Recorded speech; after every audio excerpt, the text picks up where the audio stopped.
I love you. They're the same picture. Hey guys, I'm Bob West, and I'm not feeling particularly friendly today, so buckle up. We're on part 15 of this 16-part series, plus 2 tiny addendums. We're looking at episode 18 through the end of this, and my feelings about exactly what went down. Tabling any emotions for a hot second, let's look at the episode itself. Once we get over that whole Jack is dying, no wait, he is conveniently fine thing, we rocket through the episode. We'll touch back on this in a second, hold on. When Dean decides to go hunt down Death, Cass follows. Duh. One ill-advised and poorly executed plan later, and they're on the run from Death herself. Watching Cass practically carry Dean down the halls to try to find a fortified place to hole up was both nerve-wracking and comforting at the same time somehow. And then they finally get just a moment's reprieve. I'm gonna pause here for a second. I have a lot to say on the show's handling of this conclusion later. I want to make it perfectly clear up front. Misha's performance here is incredible, and from the writing to the directing to all the acting for this scene was a good thing that really does deserve to be celebrated separately from and in spite of the show's mishandling of this reveal. And yes, I do even feel Jensen's reactions were true to Dean. They just felt muted next to Cass's unusually expressive speech. Anywho, Dean's guilt over leading them into another trap is the exact emotions I'd expect, given that he just basically almost shot his brother and threw Jack to the wolves. He's acting rashly and angrily and unjustifiably so, and now he has screwed over Cass and led them both into a trap where they're going to get killed. The moment Cass realizes the way out is heartbreaking on a rewatch. If you pick apart this scene, the emotions are understated but so beautiful. Cass says there's a way to stop her. Dean has a spark of hope and then confusion and disbelief. Cass confesses about the deal. He sort of brokenly happy because he has realized that he can save Dean. Dean, meanwhile, is hurt Cass never told him and wildly confused as to why that is relevant. Because the one thing I want, it's something I know I can't have. That line fucks me up. Dean is confused. Cass moves forward and starts with the, "I know how you see yourself, Dean." I like Dean sort of bristling. He's confused and getting a touch defensive as Cass starts sort of digging up his most painful self-loathing and airing it out. He has no idea why. Why does this sound like a goodbye? Because it is.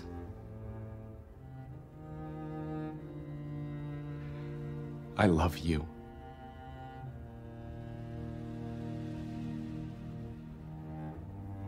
Don't do this, Cass.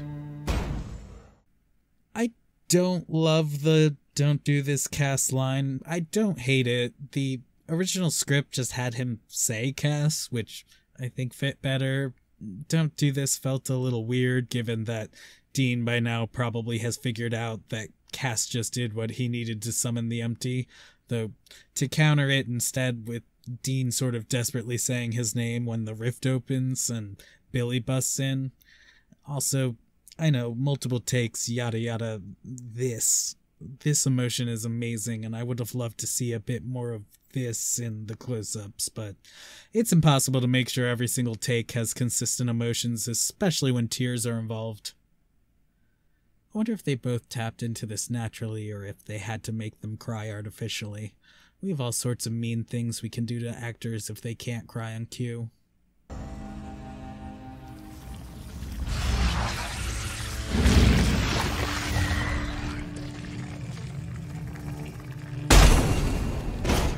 Yes. Goodbye, Dean. That fucks me up too. The handprint got me. Shane, my friend, the whore that he is, who made me watch this season live so he could talk to me and then didn't watch it live, When he finally watched it on Netflix, just texted me in all caps, "The handprint," so it has some weight. I saw it was a day of edition, and it was a good ad. The scene was perfectly quiet. Cass knew what he was doing. He throws Dean aside, and then Dean is just witness to him being taken. It's very nonviolent. It's a quiet death, and only after it does it sort of sink in for Dean. People get mad he didn't reciprocate in the moment, but Dean absolutely didn't see this coming until, I'm pretty sure, when Cass says, "because it is," and he's like, "Oh shit, wait, but it's too late." Dean is unlovable. I've said it before, Dean believes he is unworthy of love. This comes out of left field for him. Maybe somewhere deep down he suspected. Heaven knows deep in the throes of season 12 he felt it, but I don't think he thought this would happen. And then to have it immediately snatched away before he can even process. Then he just sits there and breaks down. He doesn't even answer Sam's phone calls, knowing that his brother is out there dealing with Chuck and floundering. He cannot move beyond his grief enough to give him any peace of mind. He cries in a way he only has once before, and that was after Mary died, and then the episode is over. I'm going to take a second to say I absolutely did not see this coming until the second it happened. I had gotten used to the show coming right up to the cusp of them doing something kind of gay and then making it into something else, so I watched the entire scene expecting the gotcha. I was like, sounds pretty gay, but they're about to pull it back, and progressively being pretty impressed with how hard they were going to have to turn it around. But I really did expect it to become a thank you for being my family, for showing me what a family and free will was, and for that to be the thing that made him happy enough. I figured he might call Dean a brother, so I was actually really disinterested is the wrong word, but if Matt had to describe my expression during that, that'd be how he'd describe it. I think passive was the word. I was just sort of like, oh, it's Cass's time to die by the empty, I guess. I wonder how they're going to justify that happening. And then all of a sudden it was a direct and clear no bullshit I love you, and he throws Dean aside and gets sucked into the empty.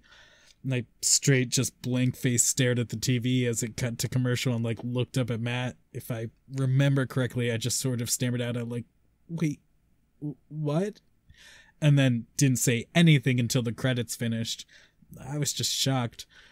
I had a conversation with someone at work the next morning. She had never seen Destiel as a thing, and she knew I did to an extent. She asked how I felt about it, and I, at the time, told her honestly that I thought it was done really well so far, but it entirely depended on how they handled it in the next 2 episodes. So, you know. Also, Cass was at his absolute happiest telling Dean he loves him, and that fact hurts. Dean tells Sam and Jack that Cass died to save him in the next episode. It wasn't Billy, it was Chuck. What? Where's Cass? Dean?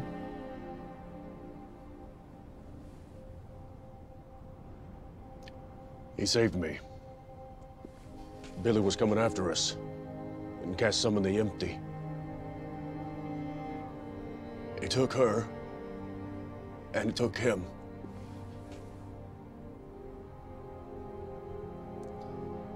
Cass is gone. And it has emotion, slight waver in the voice, guilty glance up at Jack. Jack, of course, being the only other human other than him that knew Cass's deal meant he need to have a moment of true happiness.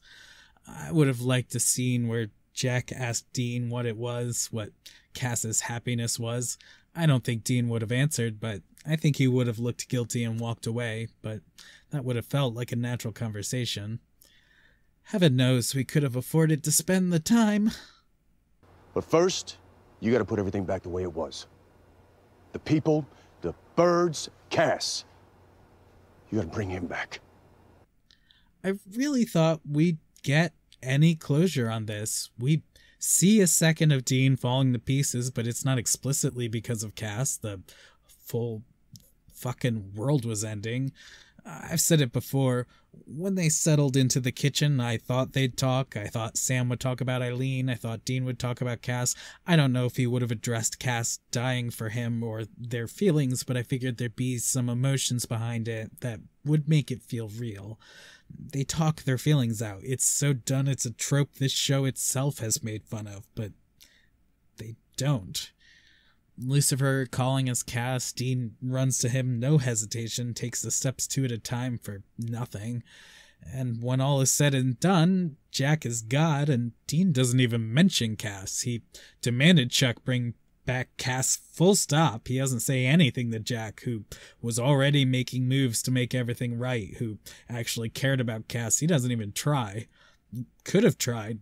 Jack could have denied him or said he needed Cass. He didn't have to grant Dean's wish, but he could have granted him just a tiny bit of peace. But we decided to just not mention it, which felt stupid as shit. And then in the finale, Cass gets mentioned twice. Sam mentions missing him, and Dean sort of half-heartedly is like, yeah, sure, whatever, me too. And then Bobby mentions he's in heaven fixing it up with Cass. So Jack did all that. Well, Cass helped.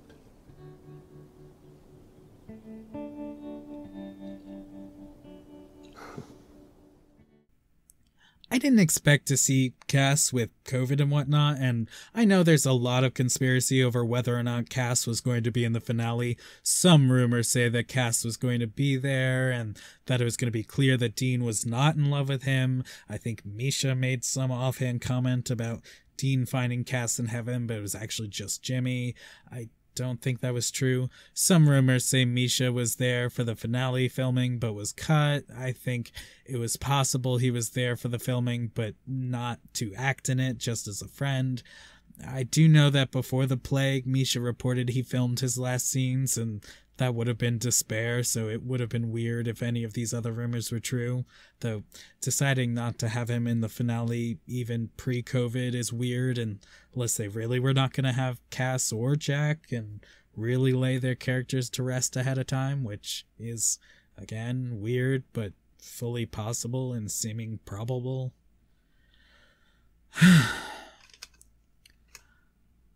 Alright. Let me try to get all of my thoughts down even halfway coherently. I have a lot of thoughts. Not all of them are linear, some of them contradict each other, and a few are likely wildly unpopular, but let's try. I'm going to keep a conversation on queerbaiting and my personal opinion on this reveal for last, because it's going to derail this whole train of thought I've got if I go off on it now. First question. Does this fall into the bury your gays trope? In my opinion, no. No. Death is too common in the show, as is resurrection. When they wrote Cass's swan song here, it was already scripted that he'd be alive again in 2 episodes. Them not showing him is a different issue than bury your gays. Cass has died how many fucking times by now? It's not even new for him. Self-sacrifice has literally been the foundation of this show since Dean sold his soul in season 2. This whole thing is a problem. It's a lot of problems. I just don't think it's that problem. Corbett from the Ghostfacers? That was bury your gays. The only gay person in a group being killed off so their being gay could be brought up to be a major plot point. Come on. But here, meh. Though while it isn't technically bury your gays, I would say it almost might as well have been, because the plan was to have no screen time for him. Misha specifically said he had shot his last scenes when he was done with the whatnot and the I love yous, and deciding to have a character say, surprise, I'm gay, and then have no further screen time ever is also damaging. So even if it's not bury your gays, it is like hide your gays out of the closet into a cupboard. I don't know, I'm making things up, but it's that. I do think they didn't think out how the episode reads when they wrote it, though. The idea was love lost, It's the subtext. The ones who love are left behind to mourn. Charlie loses her girlfriend and is left behind. Sam loses Eileen and has to press on. Cass is taken and Dean is left behind to mourn. It's supposed to drive home the emotion of losing who you care about most, and I think it is a subtle nod in the direction of reciprocation, since Dean would be the lover left behind in these parallels. But bookending the episode with two queer characters being lost kinda made it feel even more like barrier gaze. Anyway, let's hablo español for a hot sec. Yo a ti, Cass. If there's a conspiracy here, it's not what you think. Somewhere in translation they looked at Dean's "don't do this, Cass" and had to figure out what to do with it, and they made an intense decision. Translators don't go off the script, they go off the transcript. If they went off the script, they'd say all sorts of random crap, since lines get cut, added, and changed on the day of filming every episode. So they didn't see an "I love you too" and go for it, unaware of script revisions, for example. They saw Dean's lips move and went, well, what do we say here? And just went with their gut. Was that person trying to single-handedly drive the story where they wanted? Did they misunderstand the implications of the scene? Did they just think it looked good with the lip movement? That we don't know. But it almost certainly wasn't some big cover-up. Though I do gain a certain amount of amusement thinking of the closed-door meeting where they inevitably had to sit down with each other and debate whether or not to re-record that line in the Spanish dub for Netflix. It probably was a lengthy debate weighing the pros and cons of incurring the wrath of the fans to stick to the original script. Looking at the cut scenes from Inherit the Earth, how Cass got a little more screen mentions and then got hacked out. How can you be gone? You said that you believed in me. No matter what, it didn't matter what I did. That being me was enough. And the angel? Where's Castiel? I'm sorry. He was a good soldier. To Jack. To Cass. To Mom. To Adam. To Kelly. To Bobby. To John. Dad? Yeah. Frankly, I'm of two minds with this. Nothing cut felt important to me. Neither Michael talking about Cass nor Jack reaching out gave me any added feelings of closure. They didn't fill any of the void. That being said, this episode was so fucking full of pointless fluff and downtime that they might as well have kept them in, cause yeah, maybe it would have felt a slight bit like the writers didn't just forget he existed after Dean tells Jack he's dead. Dean did mention Cass for their toast at the end. I liked more that Dean distanced himself from John, calling him by his name for the first time in the show.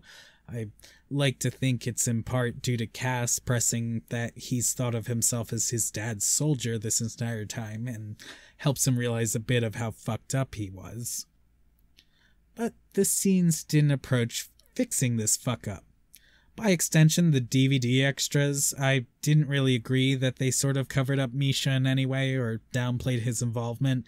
They kept the writers and Jared and Jensen sort of at the forefront and had involvement from everyone else a little more minimal, which I expected. I would have liked to see a bit more of Alex, actually, but I think it showed some cowardice to not really mention Cass's love confession, but then I think I would have set my television on fire if I had to choke through a bunch of cishet guys clapping themselves on the back and talking about how progressive they were and how Cass was speaking his truth at last, which is a phrase I'd like to never hear out of the lips of a straight man ever again. They wouldn't have done it right because they didn't do the reveal itself right. How are they supposed to make it any better in the aftermath? As for individual actor responses, let's hit the brakes on the cynicism for a hot sec. I want to give everyone credit where credit is due, and it's a mixed bag. This is going to get messy when live cons start back up, and I feel bad for them. You're here with me here. This is very important to you. This is very important to me. If Despair had never happened, I never would have made that first little opinion video, and I wouldn't even have a YouTube channel, so it's got some pull.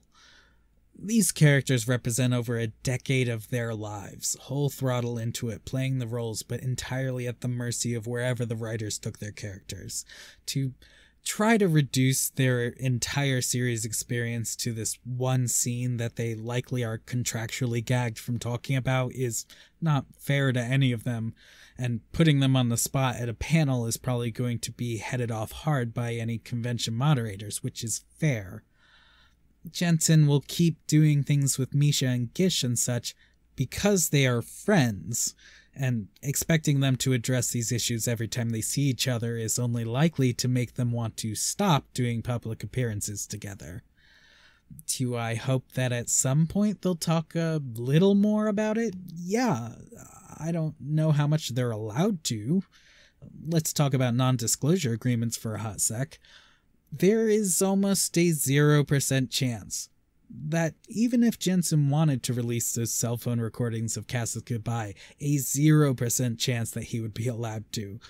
The studio, not just the CW, but every studio, is very strict about what is presented to the public. They control what edits are released. They edit it that way for a variety of reasons, and cut scenes get released only if they decide to. Unedited, in-the-moment recordings are only released under the approval of the studio. Sometimes it's leaked by some crew member, and that person is blacklisted if they're ever found. Almost every single time someone has leaked something like that, they've been blacklisted from the entire industry, full stop. And Jensen isn't above that, so unless CW blesses that, and I don't know why they would, he's not going to risk his professional integrity to release what probably isn't even a juicy video. I would have liked to have seen a few takes, seen what emotions were experimented with, but more or less the content is likely to be very close to what we saw on screen. Likewise, the cast and crew are under varying levels of non-disclosure agreements. I'm not an A-list star, obviously, but at least as crew, every set I've ever worked on where we all signed an NDA, and I've been on several, they have no expiration dates. It's not a gag order with a countdown, it's just a shut up and never discuss it. Now, as time wears on, people will care less, but by that time, everyone will care less. I don't know how much they're allowed to discuss.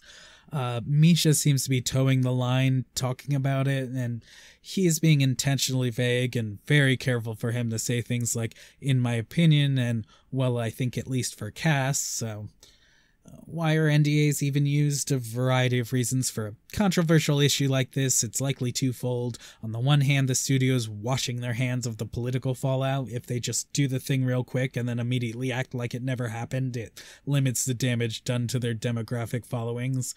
On the other hand, it protects the actors from a variety of pitfalls. If they simply cannot talk at length about it, then they can't be cornered into any gotcha moments on both sides of this issue.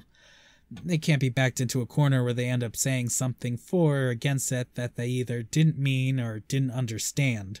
They get spared a lot of hate for either agreeing with or coming out against something that ultimately wasn't even their decision. Television actors especially are also advised to keep themselves fairly separate from commenting on writing or show decisions. If they're particularly vocal against writers and showrunners, they risk being seen as difficult to work with and have their roles restricted to shorter-term parts deemed a risk to keep on as a series regular, Let's take a second to look at Misha. I'm not going to spend a lot of time talking about him. If you're already here, I'm sure you've watched him release on Twitter or be filmed in some questionable videos at cons on the subject of queer baiting, and then later bury your gays in despair in general. I have no idea if Misha is specifically straight or not. Correct me if I'm wrong, he's never outright declared his sexuality. I don't want to fall into a problematic problem of presumed straight until proven otherwise patterns. However, a lot of his comments feel like they're coming from a place of extreme, at least straight passing privilege, and they run the range from overwhelmingly uplifting to very problematic. In a 2014 panel, someone brought up queerbaiting, and Misha more or less stands up and says, "I don't really know what queerbaiting is, but I don't think it's a fair characterization of what's going on here." I'm gonna go take a second to point out again that NDAs at convention moderation work to prevent an actor from getting put on the spot and putting their foot in their mouth. Anytime you're about to stand up and take a stand and say, "I don't really know what that real marginalized issue you're talking about is, but I'm going to tell you my opinion on it anyway," it's a bad idea. But in the heat of the moment, put on spot and on stage, it's very hard to sort of stop and say, "I don't know much about that, and I prefer not to comment on something I know little about."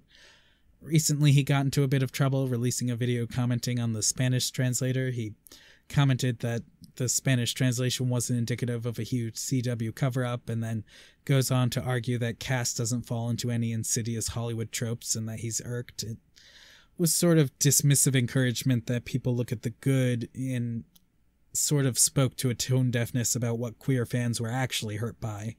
And he quickly followed up with an apology, and I think in a very diplomatic response he left up the original video instead of just trying to pretend it never happened. It's progress. It speaks a little to the disconnect. It's fair to love a character so much, having played them and had such a strong connection to them, and feel a little like they're under attack when this big reveal you've been pushing for and we're very proud of is very poorly received. It just comes on the heels of 1,000 cis-het people continually saying, "You should be content with the scraps of representation you get, so shut up and take your scraps and stop complaining." Which absolutely was not Misha's intent, but without actively living it, it's really hard to see how hurtfully and damaging that particular reveal was to a lot of people. I wish there was some way to get an interview with him, like, on this subject now with someone. Like, low stakes, no leading questions, just a sort of back and forth dialogue between someone who loves his work and acknowledges his accomplishments with this character and that reveal, but who is themselves bisexual or gay and can sort of talk from the heart. I'd like to hear him talk about these topics without an agenda, you know? Because this reveal was so very close to an important stepping stone for queer viewers, and his work in helping this happen was really great. Backing off the actors and taking a very brief, slightly lighter note, I did love watching the internet explode with memes right after it happened, especially in that crazy week where the election results were taking 17 years and Putin announced his stepping down from power, and I didn't have Twitter and I wasn't on Tumblr, but friends kept sharing the Facebook and I had quite a good time. Back to the shit show, let's talk about the reveal and lack of reciprocation. Let me set this video alight and let's address queerbaiting. I've talked a little about queerbaiting in the past, and my opinions are still pretty muddy. Here's my thoughts. It is half intent and half perception, and by extension there is source. Let me explain. No intent would be writing two characters, writing them as close friends, legitimately seeing no romantic connection between them, and just writing them as they would naturally, and not intending it to be, any sort of queer undertones. This is where almost all queer-baited ships start. Well-intended queer-baiting is where a network or demographic has a hard ban on pushing them further for one reason or another, and writers and showrunners push subtext as hard as they can to give as much satisfaction as they're allowed. True queerbaiting is realizing two characters are super close, not wanting to take them further, but purposefully teasing that they just might, and adding a little extra subtext in an attempt to keep hold of, or maybe even increase, queer viewership to make more money off of them. That's like Converse making Pride shoes in June. It's just rainbow capitalism. Queer people become a cash cow and not a legitimate fan. The problem becomes you don't know when non-intended queerbaiting ends and writers, showrunners catch on to the ship. Then the big problem is you'll never know if it was true or well-intended queerbaiting unless a showrunner breaks ranks and sells out their network, and they're not going to do that if they want another show. You add to that source. Is it the showrunner, writers, editors, directors, or actors pushing the subtext further? And what is their intent? It's messy. Personally, I only consider it to be queerbaiting if there is legitimate intent to push it further just for getting queer money. But there is no way to tell if that is the case. Let's put this aside. I'll come back to it in a hot sec. Let's bring up that market research. Now, I don't have more information to level on you for that specific research, but let me talk marketing demographics in the United States. I'm going to drop this here. It was a miracle we got what scraps of Destiel we got, and there was never a snowball's chance in hell we were going to get canon Destiel. Let's gloss over global markets being even wider than the US distribution, but let's look specifically at the United States. Supernatural is one of a few rare shows that consistently polls well with both Democrat and Republican audiences. The truth is, it pulls better within Republican audiences than Democrat audiences. Well, there's your problem. A survey by ePoll Market Research found that in a countrywide survey looking at 750 primetime television shows, Supernatural ranked the #1 Republican viewed and liked show and #3 amongst Democrats. And I'm not saying all red states are homophobic nuthouses, but I am saying that my personal life and marriage was illegal very recently by states favoring the right. Some are still arguing my marriage should be invalidated and that I should have been sent to conversion therapy, and at least a few of them, someone can shoot me and get out of it in court using the gay panic defense, but yes, let's avoid not all menning the Republicans by all means. The US market was not gay enough for this ship. Let's say, for argument's sake, that traditional family values viewership only makes up 1/4 of all United States viewers. Cool. We would not have made up the lost viewers with gained queer viewership, not for sure.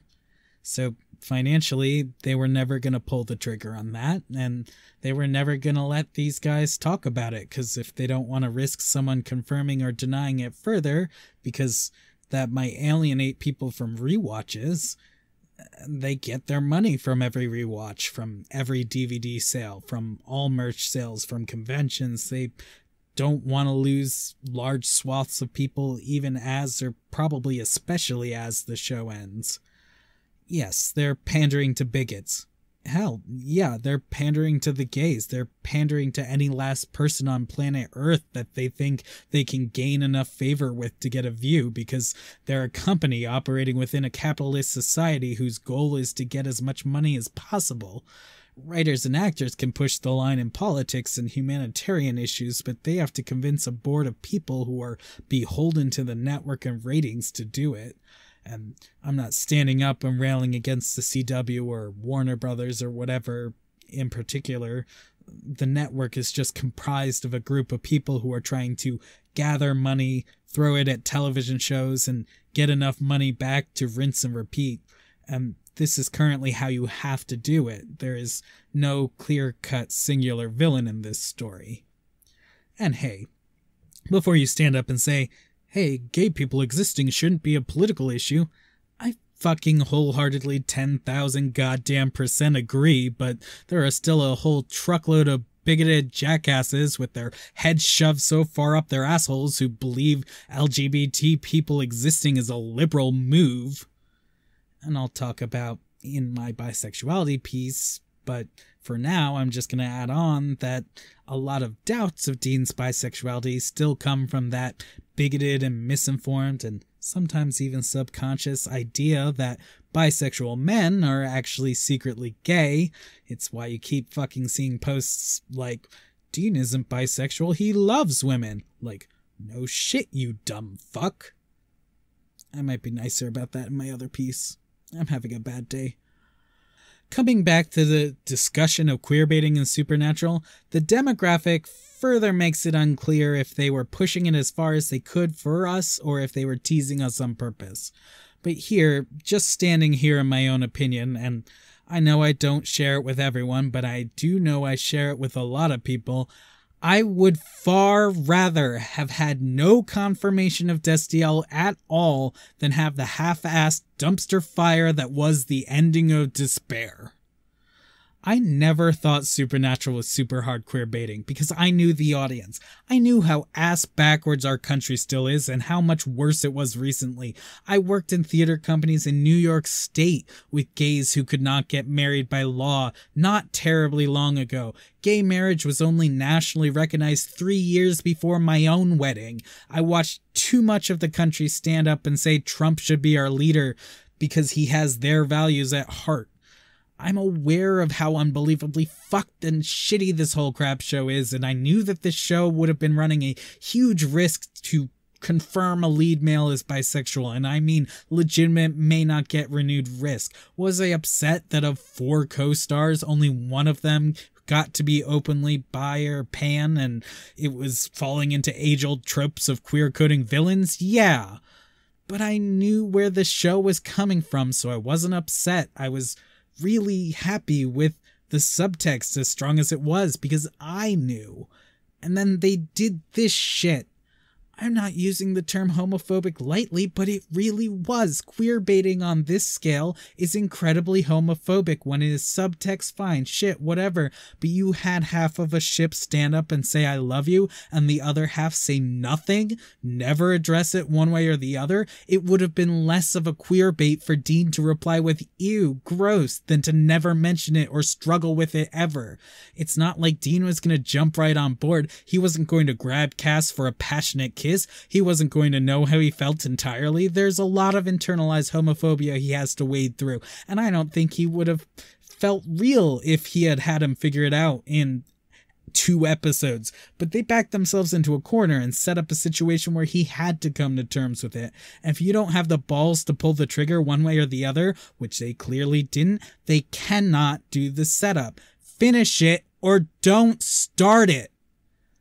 And I get that it isn't just this. They have an entire huge, oh god, Sam relationship panic for Eileen in episode 19 to just never mention her ever again and saddle Sam with some ambiguous could-be-anyone wife and carry on. So the decision was made to have both boys end up with their relationships left up to the viewer, which is absolute shit on both counts. But they didn't leave Cass up to the viewer. They pulled the trigger. Cass was in love with Dean. He was in love with Dean and he wanted to be in a relationship with him. And he said it out loud to Dean's face. And we never addressed that at all. And that is the problem I have with Supernatural and its ending. All intent aside, whatever went into it, and I see the hard work, and I appreciate it, but this is damaging on so many levels. It is a step backward for queer representation in television, and that's putting aside countless interviews with writers and cast over the years, gaslighting fans saying there was no love between these characters just to, joke's on you, at least one of them was in love afterwards, but here we are and the show is over and that's that. And I'm not going to apologize for being angry about this because, yeah, this is some stupid little fiction television show. Yeah, in the grand scheme of things, it isn't that important. But I live my life as a bisexual man every day. And every single day, I watch politicians make decisions on my life and whether or not it's valid, on if I'm allowed to live as I am, and every single day I watch people make disparaging comments about how gays are somehow not normal or something that should be kept private or away from kids, and every single day I watch people debate if bisexual people even exist. And every single day, I watch companies and networks make decisions on whether or not it's profitable to show characters who are LGBT in some form or another. And this show is just another example of people arguing if my existence is valid, if it's profitable, or if it's taboo. And then they have the balls to stand up and try to tell me how I should feel about it after the fact. Ko-fi, email, like, and subscribe. One more addendum coming out, and then the conclusion on Thursday, and I will see you there.